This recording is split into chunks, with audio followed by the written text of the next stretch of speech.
De quelle manière est-ce que notre cycle menstruel impacte notre vie sexuelle? C'est la question que nous allons aborder tout d'abord d'un côté théorique, puis nous allons mettre ça en pratique.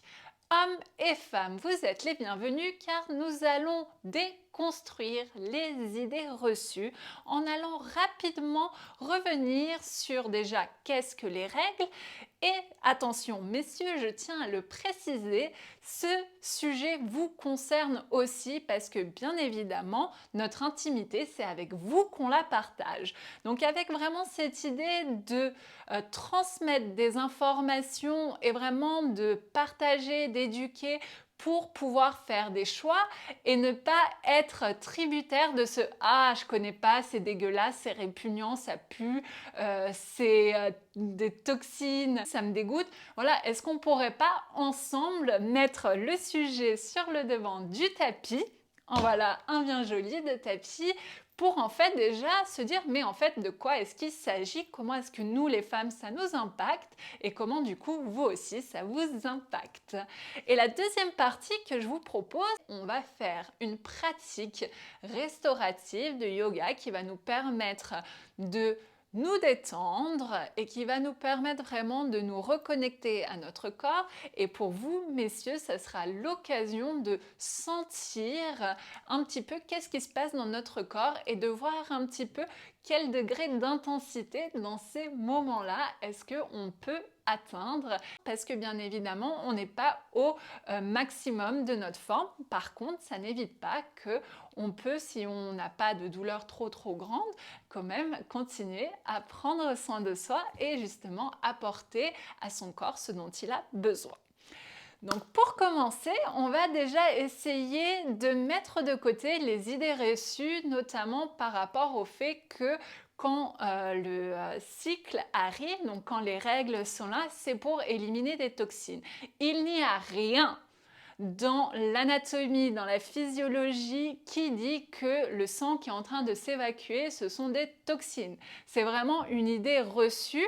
Et ce qui est assez rigolo, c'est de se dire que on a beau être dans une société laïque, la tradition en fait religieuse, elle imprègne vraiment notre manière de voir les choses, puisque c'est vraiment cette idée de impureté religieuse qui est glissée un petit peu sans même s'en rendre compte. Et c'est là où les femmes, pendant leur cycle, sont interdites d'accès dans ces lieux saints, alors que théoriquement, quand on a nos règles, rappelons-le, c'est un signe de bonne santé, c'est un signe de fécondité et c'est un signe qu'un jour, si on le désire, on peut devenir mère. Et bien évidemment, tout le monde passe par l'utérus et donc voilà, c'est assez rigolo quand même de se poser la question où est-ce que ça vient cette idée que à la fois la femme est impure mais en même temps tout le monde, hommes et femmes, passe par son utérus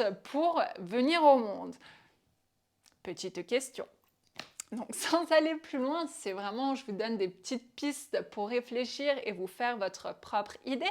J'aimerais amener aussi la perspective du yoga et de la tradition tantrique où justement cette capacité de donner vie est vraiment célébrée, où c'est quelque chose qui est honoré, où la femme, pour cette capacité de créer, elle est considérée comme une déesse. Si ça vous intéresse plus, je vous invite à rechercher. Donc le sujet, il n'est pas facile, mais il est très intéressant d'un point de vue anatomie et physiologie. C'est intéressant aussi de se poser la question, qu'est-ce qui se passe dans notre endomètre? Et l'endomètre, c'est le lieu qui va pouvoir accueillir l'embryon, c'est-à-dire le petit bébé, le fœtus, où il va se développer avec le temps. Et on peut se poser la question, pourquoi est-ce que bébé serait logé à cet endroit du corps de la femme si cet endroit du corps était rempli de toxines? Donc on peut plutôt supposer, imaginer que si le bébé est censé grandir à cet endroit-là, c'est parce que cet endroit est plein de nutriments et que ça va lui permettre d'avoir tout ce dont il a besoin pour sa croissance. Donc en fait, finalement, quand on a cette perte de sang, eh ben, ce n'est pas spécialement parce qu'il y a des choses à évacuer, mais plutôt l'ovule n'a pas été fécondé et du coup, on a des choses en trop et ces choses en trop, on les évacue par les voies naturelles. Le corps est une merveille, on en connaît 10-20% maximum, donc vraiment, c'est bien d'y aller avec une petite forme d'humilité et de se dire que malheureusement on est seul face à soi-même pour trouver les réponses à qu'est-ce que c'est, comment on fait, comment est-ce que c'est dangereux ou pas, est-ce qu'on peut tomber enceinte ou pas. Donc aujourd'hui ce que je vous propose c'est vraiment de commencer avec cette petite pratique et de vous dire que c'est pas une maladie en fait. Avoir ces règles, c'est pas une maladie, c'est vraiment au contraire un signe de bonne santé. Et plutôt que même nous, les femmes, d'en être dégoûtées ou de se dire ah merde, j'ai mes règles, bah en fait, ça serait peut-être une autre manière de dire yes, j'ai mes règles. Et en fait, c'est pas de me dire oh bah maintenant il faut que je ralentisse parce que mon corps fonctionne différemment, parce que évidemment on va peut-être pas aller le premier jour de ses règles courir un marathon. C'est vraiment très... y a de l'activité qui se passe au niveau de son corps et on a tendance à parler de douleur, ce qui, je pense, est aussi assez intéressant de s'arrêter un moment et de vraiment se poser la question, est-ce que ce sont des douleurs ou bien c'est une activité un petit peu plus présente dans cette zone du corps qui d'habitude est en silence et à ce moment-là du mois, elle commence à s'activer, à s'agiter et à dire hé hé hé comme un petit enfant qui fait j'ai envie d'attention, regarde-moi, regarde-moi. Et en fait, comme on est toujours éparpillé et qu'on n'y prête pas vraiment attention parce que ça se passe très automatiquement, tout fonctionne normalement, à ce moment-là, oui, il y a un besoin de ralentir, oui, il y a un besoin de se dire comment est-ce que je me sens et il y a un besoin de se dire j'adapte pour me procurer ce dont j'ai besoin et prendre soin de moi. Et je vous invite vraiment, messieurs, à accompagner, que ce soit votre mère, votre sœur, votre partenaire, dans ces phases-là où elles ont peut-être besoin d'un petit peu plus d'aide, ou dans le bus, si vous voyez une femme, elle n'a pas besoin de vous dire « je suis enceinte » ou quelque chose, vous pouvez intuitivement vous dire que peut-être dans sa culotte, il y a quelque chose qui est en train de s'agiter, de se passer et qu'il y a cet effet un peu lourd et que par principe de précaution, par galanterie, vous pouvez lui céder votre place et honorer sa capacité à donner vie parce que finalement, l'utérus, on y est tous passés par là. Sur ces quelques mots qui, j'espère, vous réconcilient un petit peu avec cette période de votre vie qui vient régulièrement, on va commencer par s'installer dans une position confortable, fermer les yeux, faire le vide dans sa tête et prendre conscience de sa respiration. On va pousser le ventre vers l'avant et laisser le ventre revenir à sa place. Poussez le ventre vers l'avant et laissez le ventre revenir à sa place. Donc déjà une première reconnexion par rapport au ventre, sentir ce qui s'y passe, descendre avec la respiration. Et doucement, on va ouvrir les yeux, poser ses mains soit sur son legging, soit même le corps, directement en contact, comme vous préférez. Et on va faire un petit massage, donc très gentil, très doux. Les pouces sont à l'arrière, dans le bas du dos, et le reste des doigts, comme une petite pâte à pizza, il est en train d'écraser dans les sens des aiguilles d'une montre. Et vous allez voir que vous allez pouvoir aller parfois profond avec vos doigts et d'autres fois ça va être plus sensible. Donc on va chercher à activer doucement toute cette zone et plutôt que de se dire oui j'y vais profondément avec mes doigts, on va se dire, et dans l'autre sens, on va se dire tiens qu'est-ce que ça donne le contact de ma main avec mon ventre, quelles sont les sensations et comment est-ce qu'avec mon propre toucher je peux m'apporter de l'amour, de l'attention, de l'affection et commencer à apprendre à se caresser, à se toucher de la même manière qu'on aurait aimé être caressé ou touché, ou de la même manière qu'on aimerait nous caresser ou toucher quelqu'un. Comme on dit toujours, ça commence par soi. Donc n'hésitez pas à vous procurer ce dont vous avez envie, ce dont vous avez besoin. Donc après ce petit massage abdominal qui va venir un petit peu détendre si on a des petites crampes musculaires et ce genre de choses, donc on va pouvoir relâcher les mains, refermer les yeux, faire un petit check, voir si on a un petit peu plus de liberté, de mouvement au niveau du ventre. Et je vais me mettre de profil pour la suite où je vous invite à tendre vos deux jambes, allonger les bras vers le ciel et les mains proches des fessiers. Et ici, on va ramener le pied gauche. Le côté gauche qui en yoga symbolise le côté féminin, l'énergie féminine, l'énergie de la réceptivité. On va ramener le talon le plus proche du pubis, la main droite sur le genou gauche et on monte le bras gauche. On va chercher en haut et une fois qu'on est allé chercher le plus haut possible, on descend comme pour venir toucher le pied droit. Donc vous allez voir, la souplesse, ça vient avec la pratique. Ne forcez pas. Et ici, on veut regarder en dessous de son aisselle. On inspire, on expire. On va passer dans une position un petit peu plus confortable en ramenant bisou, genou, la tête en direction de la jambe. Et on va relâcher complètement. Donc c'est un yoga un petit peu plus restauratif, plus yin.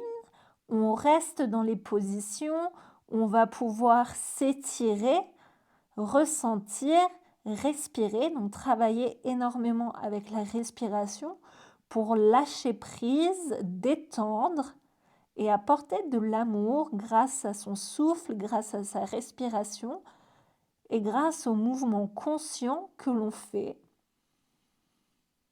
Donc, on va rester un petit peu plus longtemps dans les positions, ne vous inquiétez pas. Pour les personnes qui ne pratiquent pas régulièrement, ça peut commencer à être inconfortable. Essayez de respirer, de sourire et surtout de ne pas céder à l'agitation du corps qui a envie de bouger dans tous les sens. On retrouve le calme, on retrouve ce côté réceptif qui caractérise l'énergie féminine qui se trouve aussi bien chez les hommes et chez les femmes. On a tous une part de masculin et de féminin qui est plus ou moins prononcée. Et à partir d'ici, on va repousser le sol avec les mains pour dérouler la colonne vertèbre après vertèbre. On va ramener les deux pieds, allonger les bras vers le ciel et relâcher vers l'avant. Ici, on change de position, on va pousser les ischions vers l'arrière, laisser de la place et relâcher le haut du corps, excellent. Essayez de garder les genoux bien tendus, pointez les orteils vers le ciel, relâchez la tête. Et ici, on pousse le ventre, on relâche le ventre et on va essayer d'activer le Mula Bandha. Ce qui veut dire Mula Bandha, ça se passe au niveau de notre périnée ici et on a envie d'avoir cet effet qui remonte. Vous savez, le fameux stop pipi, comme si on avait une envie pressante. Donc on essaye d'activer cette zone sans pour autant contracter son fessier. On active. Ça vient avec la pratique, pareil. Donc, soyez indulgent, clément avec vous-même. Et en même temps, on relâche. La tête est relâchée, le haut du corps est détendu. Au cas où vous êtes débutant, vous pouvez aussi prendre quelque chose pour vous aider ici à tirer sur vos pieds et en essayant de ne pas trop prendre de tension musculaire au niveau de vos épaules. Donc relâchez bien.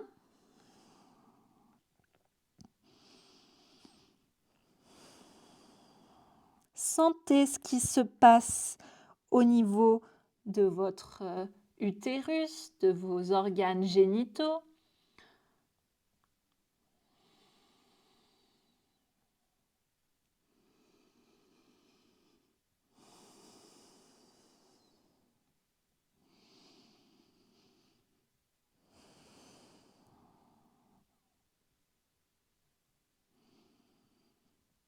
Et à nouveau, on va dérouler en se repoussant avec les mains, en déroulant vertèbre après vertèbre et en se grandissant. Inspire, les mains vers le ciel, expire, redescend. Et je vais me mettre de l'autre côté, comme ça je vais pouvoir faire l'autre jambe. Cette fois-ci, j'ai la jambe droite qui vient à nouveau talon collé à côté du pubis. L'autre jambe est flex, engagée. Je viens déposer la main gauche sur le genou droit et on monte le bras droit. Inspire, on va chercher le plus haut possible. Quand on est au maximum ici, on va chercher l'inclinaison. Donc ça se fait assez naturellement. Et ici, si on peut, on attrape le pied, les orteils, et on va chercher cette rotation maximum en regardant en dessous de son aisselle. Donc là, on est en train de travailler le côté droit, le côté masculin, le côté de l'action, ce qui nous permet d'agir, d'aller de l'avant dans notre vie, que ce soit homme ou femme. Et on va relâcher, bisous genoux avec beaucoup de tendresse. On reste où on est. On essaye de se détendre, de relâcher complètement le corps, de plus bouger, de trouver une certaine immobilité dans le corps. Et cette immobilité du corps va venir faire écho à la tranquillité dans notre esprit qui s'installe progressivement. Ce bien-être qu'on ressent en pratiquant et en étant pleinement présent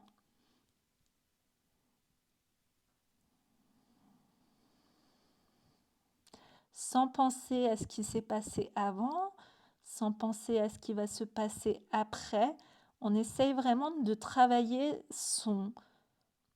sa capacité de concentration. On se concentre sur ce qu'on fait et en même temps, on travaille cette notion de détachement où en fait, on fait de son mieux et on se détache des fruits de nos actions. C'est-à-dire que on ne cherche pas coûte que coûte le résultat, la victoire. On accepte aussi éventuellement l'échec de ne pas réussir. Mais en fait, l'essentiel, c'est l'intention qu'on met dans ce qu'on fait. Et doucement, on déroule. On allonge les deux jambes. Étirez-vous. Et à nouveau, hop, on va chercher les ischios vers l'arrière, le plus bas possible. Ça permet un petit peu d'amener les hanches vers l'avant. Donc, le bassin, il a plus de place. Et du coup, il est plus près des jambes. Et on va pouvoir relâcher le haut du corps et se détendre. Paschimottanasana, donc la salutation vers l'ouest.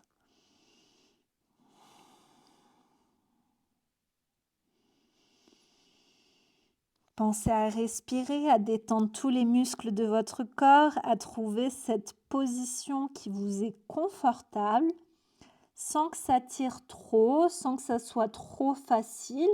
On trouve ce juste équilibre pour pouvoir rester un certain temps dans la position sans bouger.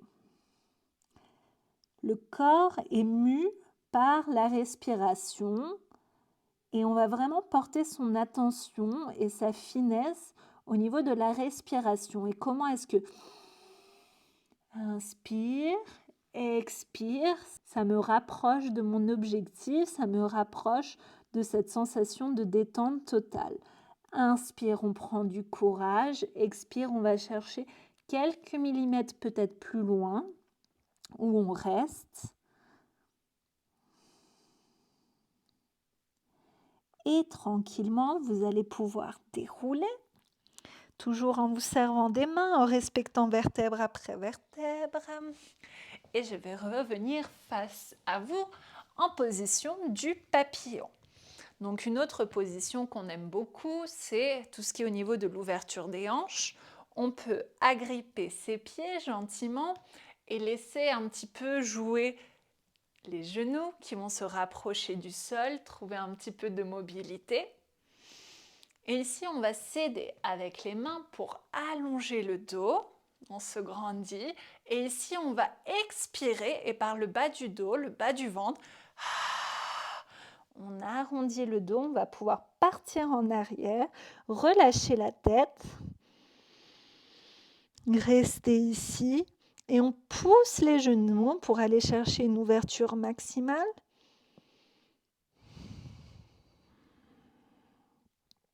Cette fois-ci, la tête plonge vers l'avant en direction des pieds, comme pour les toucher. Elle remonte avec cette idée de serpent pour aller regarder vers le ciel et retrouver toute sa verticalité. J'aime bien vous le faire de profil, comme ça vous voyez bien le travail de la colonne. Donc les genoux le plus bas possible, on fait le petit effort de les presser, le dos aussi droit que votre souplesse vous le permet. À partir de là, inspire, à l'expiration, à partir du bas du ventre, on laisse le dos partir en arrière, on reste fort avec ses bras solides. On respire, on relâche la tête, on vérifie les épaules loin des oreilles. On reste là quelques instants, toujours en poussant les genoux pour les rapprocher du sol. On travaille un petit peu l'ouverture des hanches. On rapproche en tirant avec les bras la tête des pieds.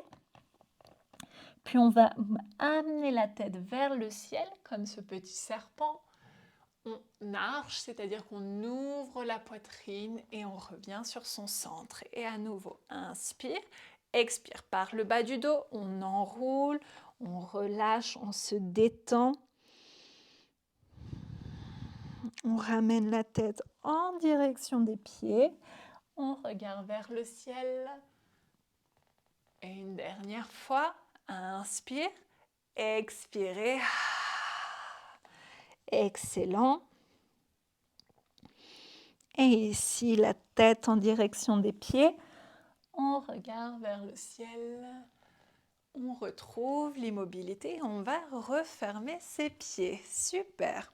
À partir de là, je vais vous inviter à venir sur vos pieds. Donc, on va travailler un petit peu notre souplesse. On va positionner les aisselles en contact avec les genoux. On va poser les mains au sol et tranquillement, on va tendre les jambes sans se précipiter. Et comme vous le pouvez, en fonction de votre souplesse, vous ramenez le poids du corps un petit peu plus sur les orteils pour bien détendre, pour permettre la bascule au niveau du bassin. Relâchez la tête. Et ici, comme dans la position Paschimottanasana, quand on était assis avec les jambes tendues, on essaye d'activer ici le Mula Bandha. Activation, on relève le périnée et on relâche. Donc dans cette position, il y a une certaine forme d'humilité où on est en contact avec la terre et on peut imaginer cette énergie qui passe par les racines du pied, qui remonte le long des jambes, nourrit nos organes génitaux, ressource et remet de l'énergie au niveau de notre ventre, au niveau du chi, du ki dans le Tao, remonte le long de la colonne vertébrale en réveillant la Kundalini et le fameux serpent, et qui repasse par nos mains pour vraiment redonner à la terre. Donc en fait, c'est une certaine forme le cycle de la vie. Si cette position vous est un petit peu inconfortable, vous pouvez toujours fléchir les genoux, mais continuez de pousser le fessier vers le ciel et toujours d'essayer d'activer. Donc, jambes fléchies ou tendues, peu importe, ce qu'on veut, c'est vraiment d'essayer d'avoir plus de poids au niveau des orteils en gardant les talons au sol et en relâchant complètement. Si votre souplesse vous le permet, vous pouvez aussi aller chercher les mains en dessous des pieds et faire ce petit mouvement de bascule éventuellement pour détendre le dos. Parce que ce qu'on remarque quand on a nos règles, c'est qu'on a des douleurs dans le bas du ventre, dans le bas du dos, ça tire. Donc c'est pour ça qu'on va essayer d'étirer. À partir de là, on va venir directement en position de l'enfant. Les genoux vont être largeur du tapis et on va relâcher les mains vers l'avant, le front au sol. Et laissez le ventre respirer librement. On va même pouvoir forcer le mouvement pour aller permettre au ventre d'aller chercher loin, vers l'avant, lui permettre de respirer, relâcher toutes les pressions, relâcher toutes les tensions. Et dans cette position confortable, j'en profite pour vous expliquer certaines visions, notamment dans le Tao, où l'énergie du Qi, elle est vraiment considérée comme étant l'énergie qui peut donner vie. Et donc, à nouveau, cette énergie de donner vie, elle est célébrée et elle est vraiment... oui, elle est célébrée.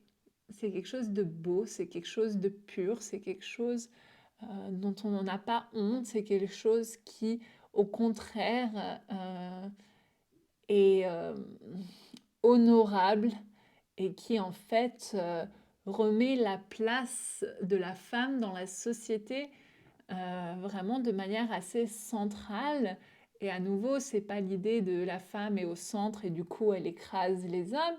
C'est au contraire, on peut sur un piédestal marcher main dans la main ensemble en respectant nos différences et en se respectant entièrement pour qui on est. Et à partir de là, on va pouvoir repousser avec les mains, refermer les jambes et on va travailler un petit peu Vajrasana. Donc on est dans cette position où les mains, le bout des doigts, je vais me mettre face à vous, le bout des doigts vers l'intérieur, les pouces vers l'extérieur, ici les épaules loin des oreilles, on ouvre la poitrine. Et dans cette position, on va simplement respirer, s'intérioriser, laisser le ventre aller chercher loin devant. L'importance de la respiration. Donc, on aide à masser de manière interne nos organes, à vasculariser toute cette zone.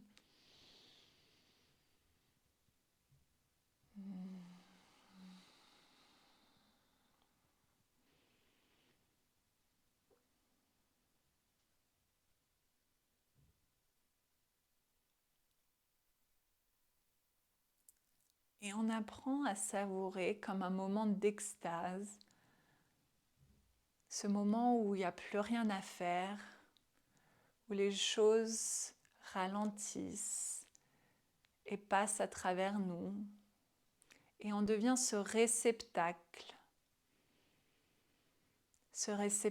vivant, ce réceptacle qui ressent.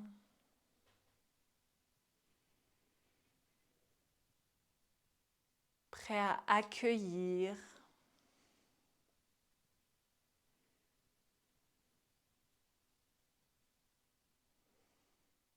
l'expression de l'amour, prêt à accueillir la tendresse,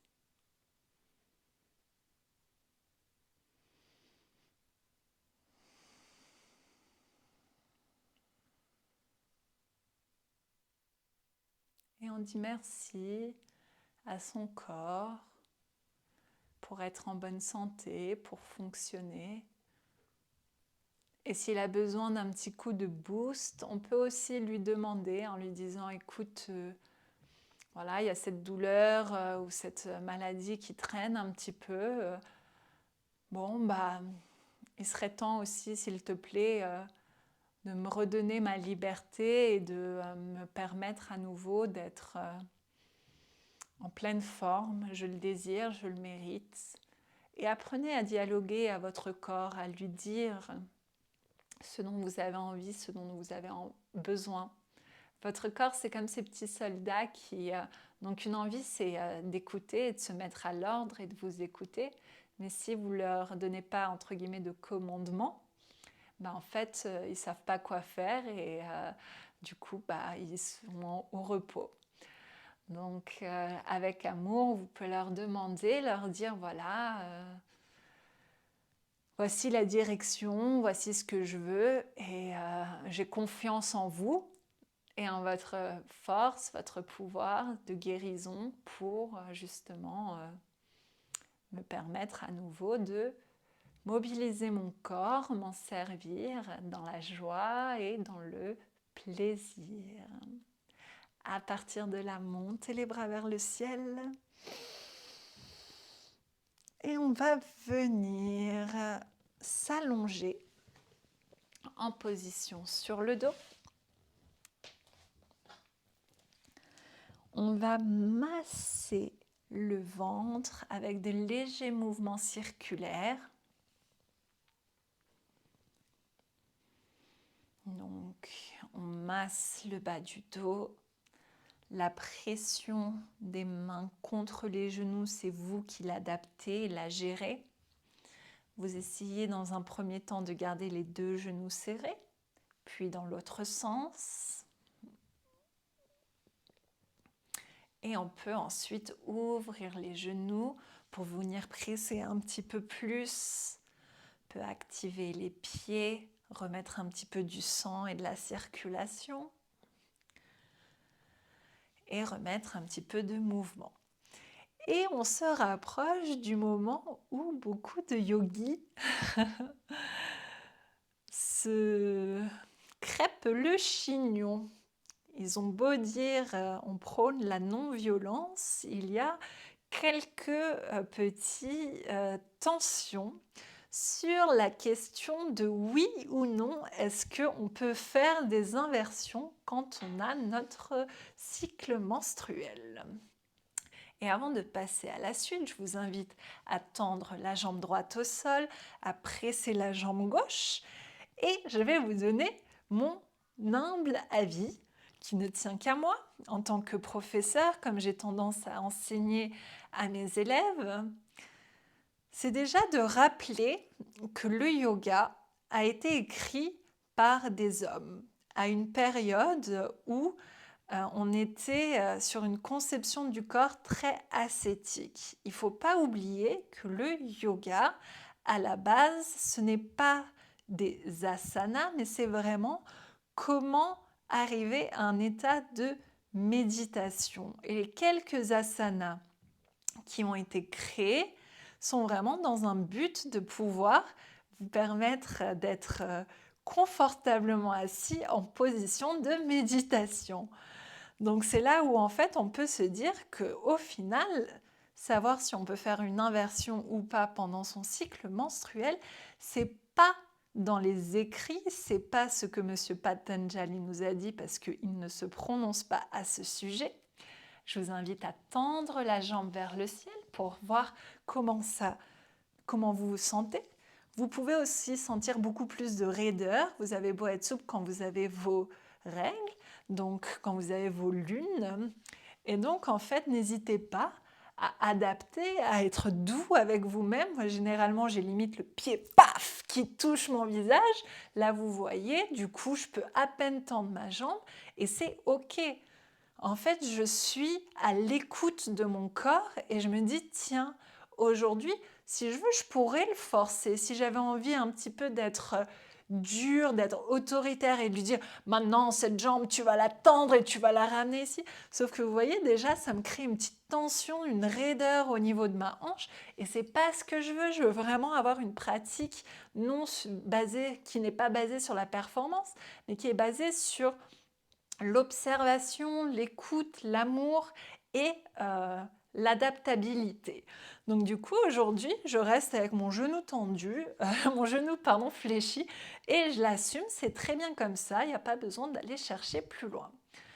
On revient avec la jambe, on l'allonge au sol et on prend le temps de sentir est-ce qu'il y a quelques différences avec le côté droit, le côté gauche, le poids de la jambe, la longueur de la jambe, là où la hanche est déposée, à l'arrière du dos, est-ce qu'il y a une différence?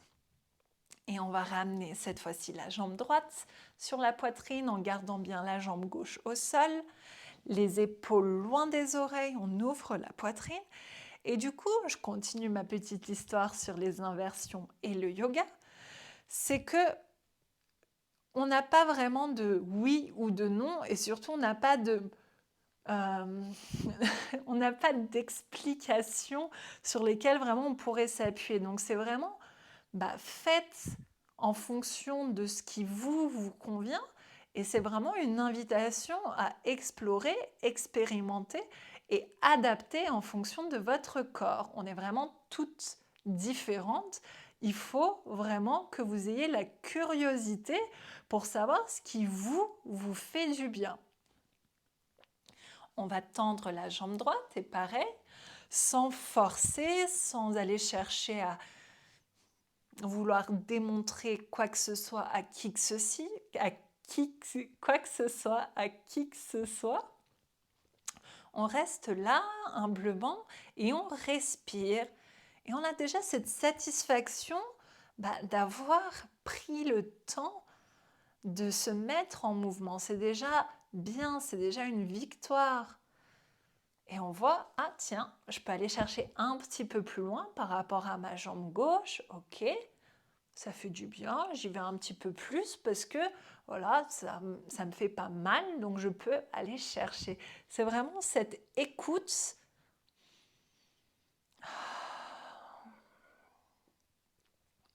Je vais relâcher un petit peu. Et je vous invite vraiment à adapter aussi. Et si vous avez besoin de sortir de la position à n'importe quel moment, n'hésitez pas à le faire. Fléchissez la jambe, pressez contre la poitrine avant d'allonger. Et cette fois-ci, on sent, est-ce que ça s'est équilibré, côté droit, côté gauche? Est-ce qu'il y a une autre petite différence? Ne vous inquiétez pas, le corps va se remettre en place. Et cette fois-ci, on va venir dans le bébé heureux en attrapant l'extérieur du pied. Vous pouvez décoller la tête et les épaules. Et ici, on va chercher à aligner les chevilles et les genoux. Et les pieds sont à plat. Donc, vous voyez, ils poussent contre le ciel, les orteils vers la tête. Et ici, on va essayer de redéposer la tête et les épaules au sol. On presse ici les épaules. Et on essaie de reposer le bas du dos, si possible, au sol. Donc, au lieu d'éviter les fesses ici en haut qui montent, on essaie vraiment de les garder un maximum en bas. Et s'il faut, n'hésitez pas à attraper votre jambe plutôt que vos chevilles ou votre pied pour vraiment maintenir cette idée du placement du dos, de la tête, du bassin. Donc on adapte la pratique.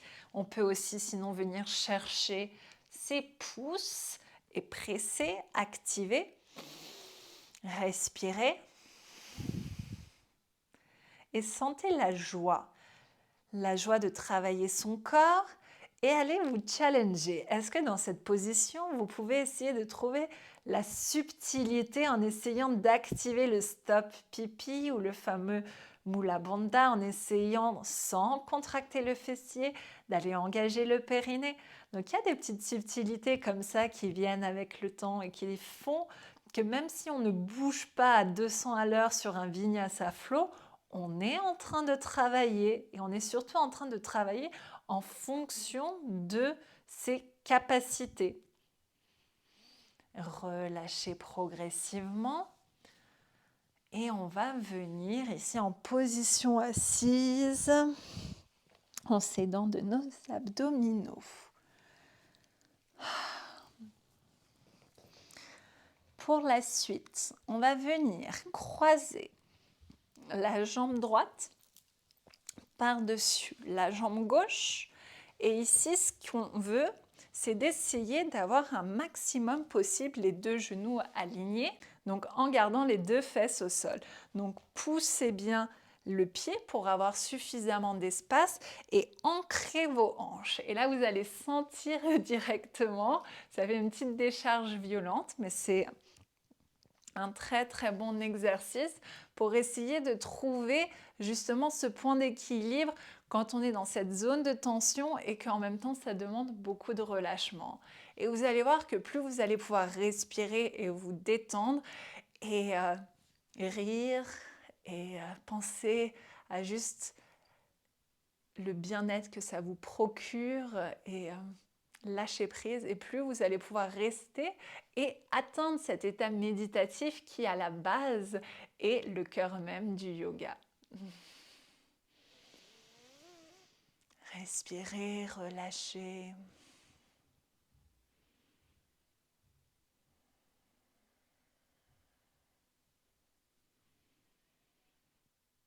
Et grâce aux différentes sensations que notre corps nous donne, ça nous permet en fait de nous intérioriser, de rentrer dans notre corps, d'être beaucoup plus familier de cet outil pour après, quand on en a besoin, pouvoir travailler plus efficacement et toujours dans le respect pour en fait ne pas se blesser. Montez les bras vers le ciel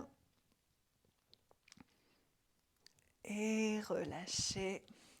Et cette fois-ci, on va glisser le bout des doigts vers l'avant, gardant bien les fessiers au sol, et on va relâcher le front sur le genou.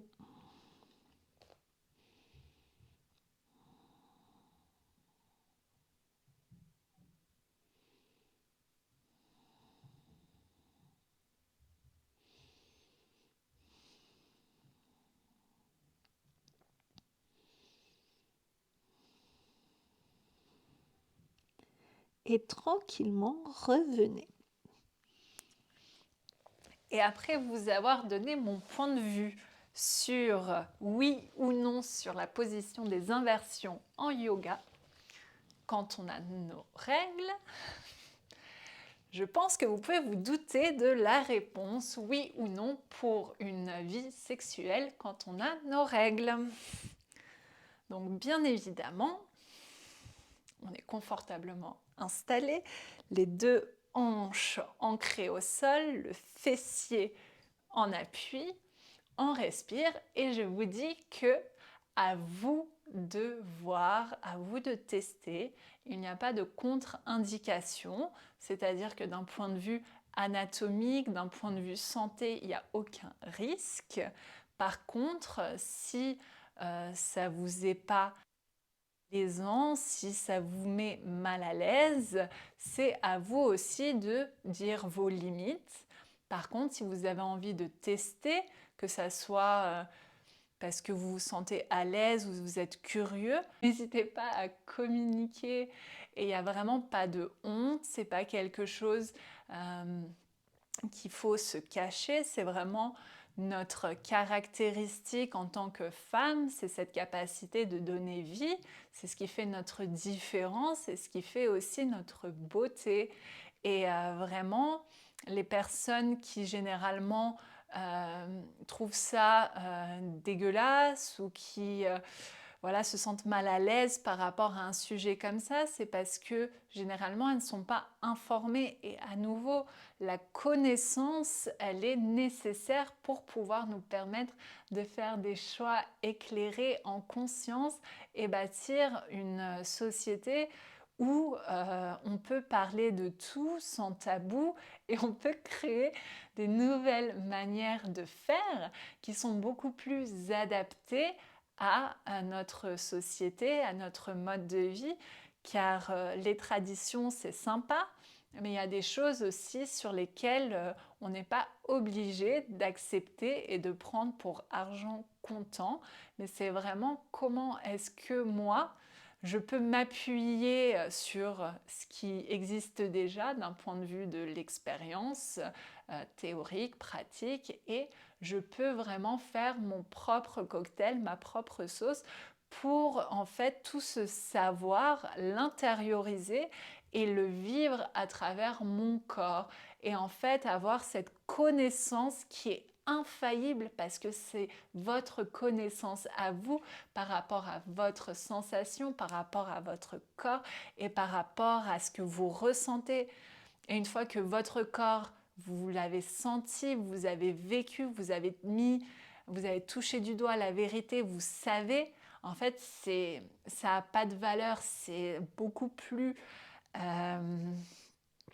empowerment, c'est beaucoup plus libérateur que d'avoir une connaissance théorique qui stagne au niveau du cerveau et qui sont juste en fait répéter des choses qu'on nous a dites et qui en fait peut-être ne correspondent pas à ce dont on a besoin.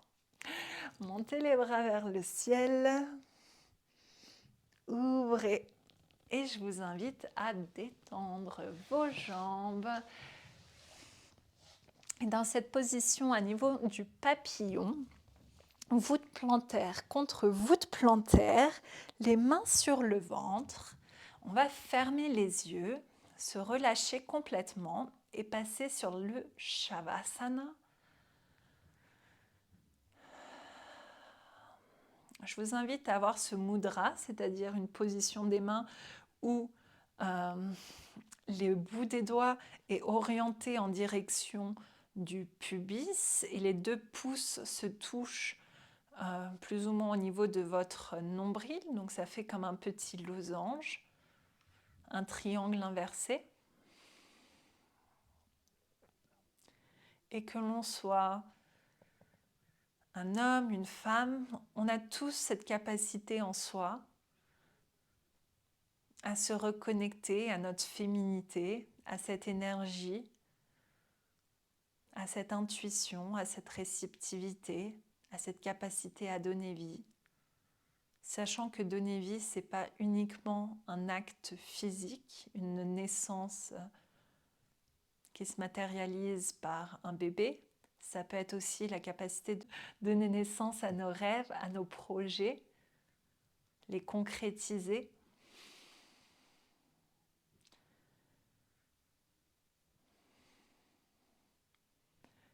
Et en mettant nos mains sur notre ventre, on peut aussi honorer nos mères, nos grands-mères, nos arrière-grand-mères qui ont donné vie, qui nous ont élevés comme elles ont su, comme elles ont pu, peut-être dans la douleur, peut-être dans la joie. Et en fait, c'est un acte d'amour, un acte de bienveillance, un acte de prise de conscience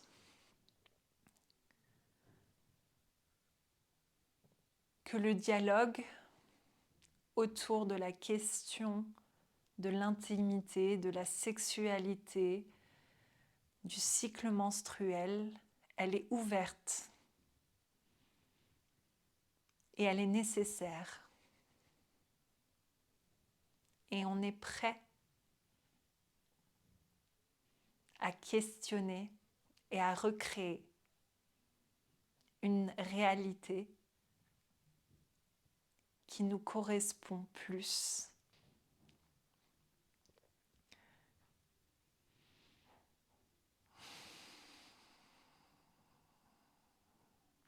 En nous remémorant de notre état de fœtus qui est passé par un utérus, en célébrant la vie qu'on peut donner, Je vous invite à relâcher complètement votre corps, vous étirer.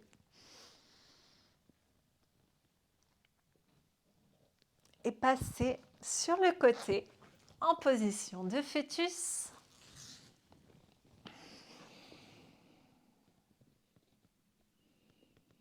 Avec tout le plaisir et le bonheur.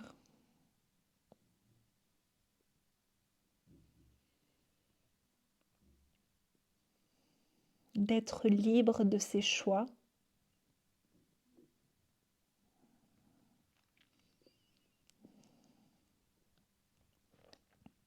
Et on repousse le sol.